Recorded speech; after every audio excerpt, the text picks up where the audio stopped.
এখন আকাশ একদম পরিষ্কার। এতক্ষণ ঝুম বৃষ্টি ছিল।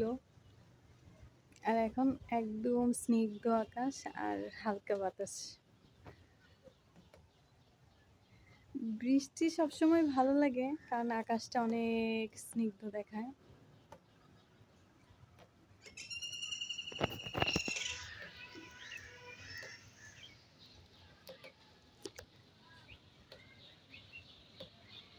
এখন আমি কতগুলো পানি নিচ্ছি বাসায় যাতে ভালোভাবে মানে বৃষ্টির পানিতে ভাত রান্না করলে ভাতটা একটু পরিষ্কার একদম ফকফকা সাদা থাকে।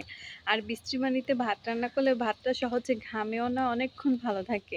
আর দেখতেও এত সুন্দর লাগে। আর আমি অনেকগুলা বৃষ্টির পানি নিচ্ছি। এই যে দেখো, দেখা যাচ্ছে, দেখা যাচ্ছে না?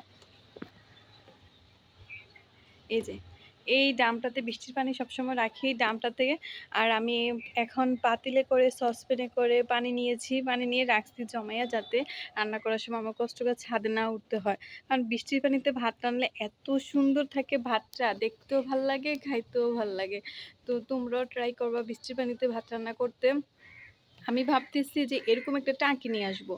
হয়তো কই টাঙ্কি, হ্যাঁ, এরকম একটা টাঙ্কি নিয়ে আসবো যাতে সারা বছর বৃষ্টির পানি জমায়ে রাখতে পারি আর আমি বৃষ্টির পানিতে ভাত রান্না করতে পারি। আর বৃষ্টির পানিতে সবকিছু রান্না করলে যেমন অনেক সুন্দর লাগে। তরকারিতেও যদি বৃষ্টির পানিতে ঝোল দেই, তরকারির ঝোলটাও অনেক সুন্দর হয়।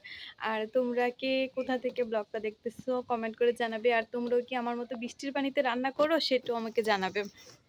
আর আমি কি ঠিক বললাম যে বৃষ্টির পানিতে রান্না করলে ভাত, তরকারি এগুলো অনেক সুন্দর হয় আর দেখতেও ভাল লাগে, খেতেও অনেক মজা লাগে?